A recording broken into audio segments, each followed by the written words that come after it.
बिस्मिल्लाहिर्रहमानिर्रहीम। अस्सलाम वालेकुम, welcome to my channel cook with Abida. आज बहुत ही मज़ेदार पोटैटो चिप्स बना रही हूँ जो बहुत ही मज़े के बनते हैं और इसको आप 1 साल के लिए सेफ भी कर सकते हैं।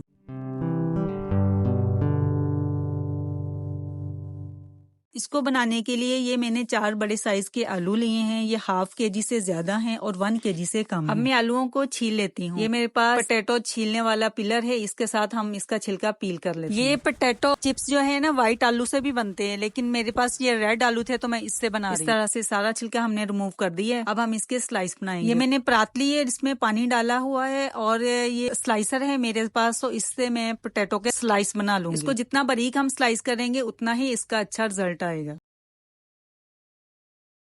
ये इस तरह से ये स्लाइस बन गए हैं। इसी तरह मैं सारे स्लाइस बना लेती हूँ।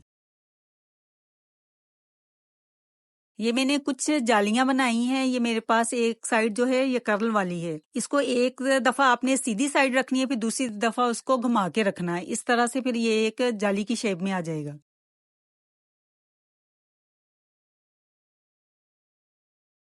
ये देखें ये कितनी प्यारी जाली बन गई है। इसकी साइड अब हम घुमा देंगे। पहले हमने सीधा किया था, अब टेढ़ा कर देंगे हम इसको और इसको हम स्लाइस कर लेंगे। इस तरह से ये सारे मैंने स्लाइस बना लिए हैं और इसको अब हम 2 से 3 बार पानी से अच्छे से धो लेंगे ताकि इसमें कोई भी पोटैटो का ताज ना रहे। मैंने 3 से 4 पानी निकाल लिए हैं और ये छोटा सा मेरे पास फिटकड़ी का एक पीस है। इसको 6 से 7 बार हम इसमें पानी में घुमा देंगे।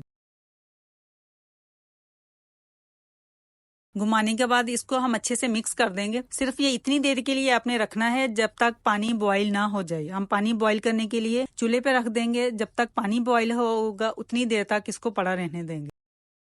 पानी मैंने चूल्हे पे चढ़ा दिया है बॉईल करने के लिए। इसमें मैंने 1 टेबल स्पून नमक का ऐड कर दिया है और वही फिटकड़ी का पीस लेके मैंने 6 से 7 बार फिर इसमें घुमा देना पानी में।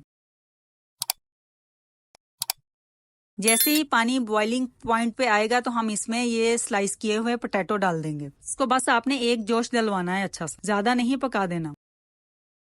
जैसे ही इसमें अच्छा सा बबल आएगा हम इसको चेक करेंगे। ये एक स्लाइस निकाल के मैं आपको चेक करवा देती हूँ। ये देखिए ये फोल्ड हो रहा है, इसका मतलब ये डन हो गया है और तोड़ने से ये टूट रहा है और बड़ा अच्छा सा फोल्ड हो रहा है। बस ये इतना ही हमने करना है। अब हम इसको स्टेन कर लेंगे। स्टेन करते हुए आपने इसके ऊपर कोई पानी नहीं बहाना, गरम गरम ही आपने पोटैटो लेके एक चादर बिछा देनी है और उसके ऊपर फैला देने हैं। इस तरह से जैसे मैं आपको डाल के दिखा रही हूँ। ये सारे पोटैटो के स्लाइस थे, हमने इसको कपड़े पे फैला दिया है और इसको हम अच्छे से सुखा लेंगे। इसको आप पंखे के नीचे सुखाएं या धूप में डालें, ये दोनों तरह से ही बड़े अच्छे से सूख जाएंगे। ये 1 दिन में अच्छे से सूख जाते हैं। ड्राई होने के बाद ये इस कंडीशन में आ गए हैं। अब हम इसको फ्राई करते हैं। ऑयल मैंने चूल्हे पे चढ़ा दिया और ऑयल फुल गर्म होना चाहिए, धुएं निकलते हुए होने चाहिए, फिर ये अच्छे से फूलते हैं वरना ये सख्त हो जाते हैं। जब ऑयल फुल गर्म हो जाए तो आपने चूल्हा मीडियम लो कर लेना है। ये 2-2 3-3 पीस आप डाल के को फ्राई कीजिएगा, अब ज्यादा ना डालिएगा क्योंकि निकालते निकालते ये ज्यादा ओवर कुक हो जाएंगे और इनका टेस्ट कड़वा हो जाएगा। ऐसे ही मैं सारे पोटैटो को फ्राई कर लेती हूँ। अब हम अपनी पोटैटो चिप्स को डिश आउट करते हैं। ये देखिए कितने मजेदार से हमारे पोटैटो चिप्स रेडी हो गए हैं, क्रिस्पी क्रंची, मुंह में घुलने वाले। और ये जो जाली मैंने बनाई थी वो भी देखें कितनी प्यारी सी रेडी हो गई हैं। इनको आप एयर टाइट डब्बे में बंद करके रख लें और पूरा साल इस्तेमाल करें, कच्चे फ्राई किए बगैर। उम्मीद है आपको ये मेरी रेसिपी पसंद आएगी। पसंद आए तो लाइक और शेयर कीजिएगा और मेरे चैनल को जरूर सब्सक्राइब कीजिएगा। नेक्स्ट वीडियो तक के लिए अल्लाह हाफिज।